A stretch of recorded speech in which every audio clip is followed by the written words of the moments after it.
Bernice Worden. Gein inspired popular serial killers in TV shows and movies, but he wasn't one in real life. He was a grave robber, but he didn't care for valuables or jewelry. He prized human corpses that resembled his mother. That being said, Gein killed 2 women out of schizophrenic necessity, and he was linked to the disappearance of a 15-year-old girl in 1953. So, let's start with the woman whose death unlocked the door of horrors, Bernice Worden.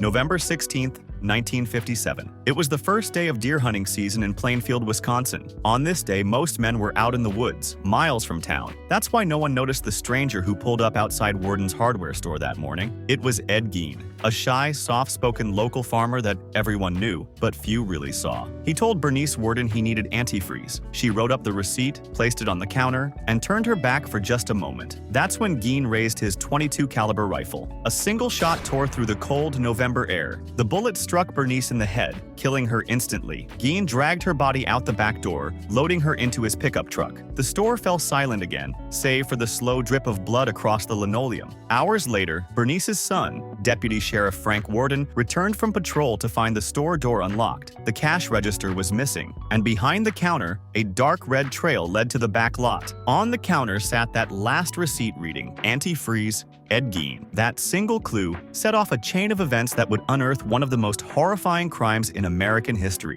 When police arrived at Gein's isolated farmhouse that night, the air was bitter and the property shrouded in darkness. They entered with flashlights drawn, trying to see if Ed Gein was home. The only thing they found was a decrepit and disgusting house, filthy and completely chaotic. But the true horrors lie in the small shed behind the house. One officer accidentally shone a beam of light across the shed and caught something hanging from the rafters. It was Bernice Worden. Her body was decapitated and gutted like a deer. Inside the house, they found a nightmare that defied comprehension. Bowls carved from human skulls, chairs upholstered with human skin, a belt stitched together from severed nipples, and masks of human faces, tanned, preserved, and hung like macabre decorations. Gein even kept shrunken heads inside his house. When friends would ask him where they came from, he would say that his cousin sent them when he was serving in the Philippines during World War II. But in reality, they were human faces, carefully peeled off the corpses that Gein wore as masks. And soon, the police found the decapitated head of another missing local woman, Mary Hogan.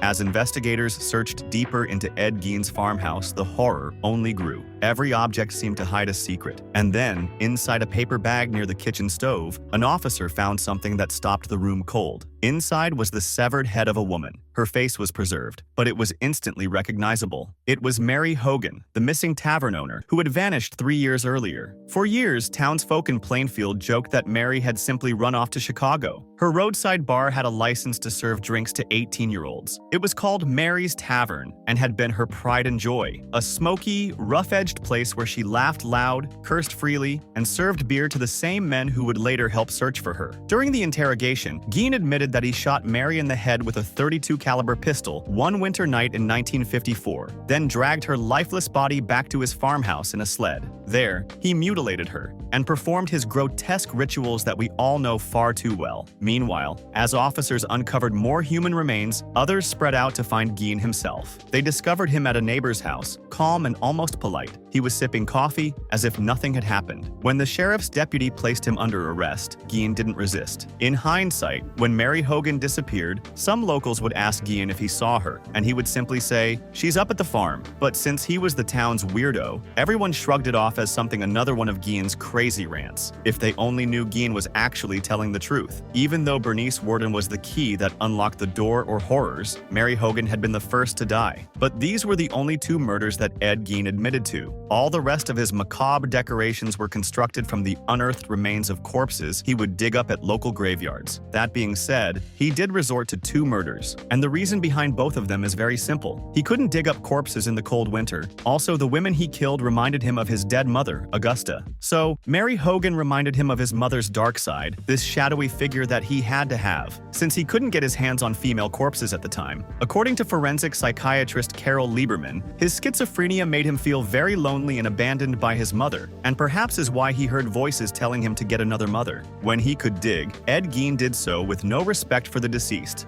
Grave robbing.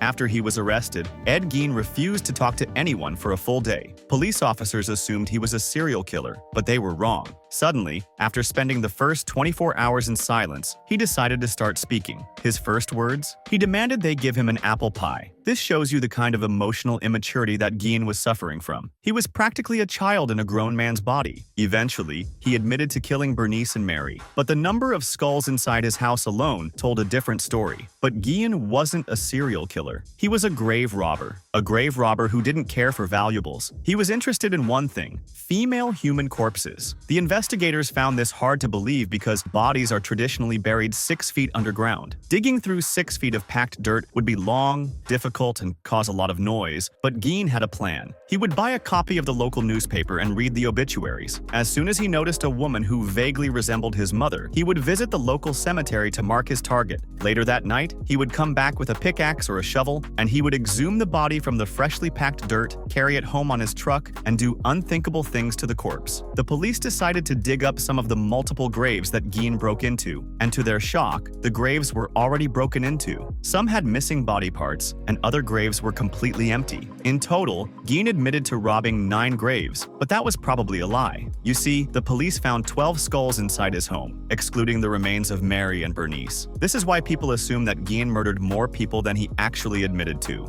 Evelyn Grace Hartley.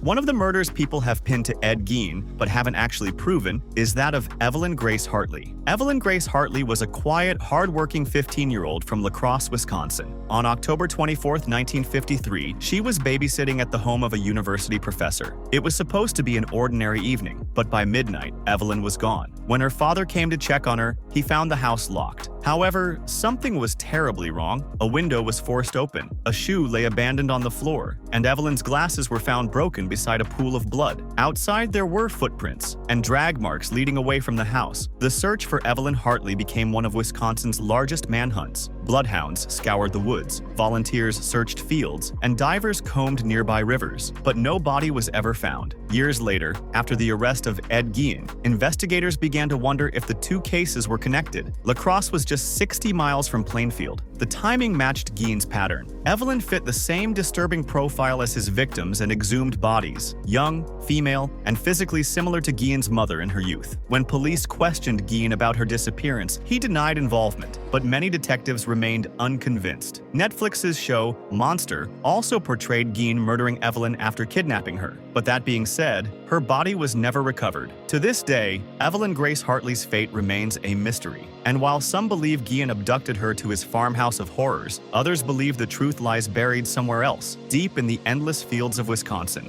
Would you like us to do a breakdown of some other serial killers? Leave their name in the comments, and if enough people comment, we'll do a breakdown.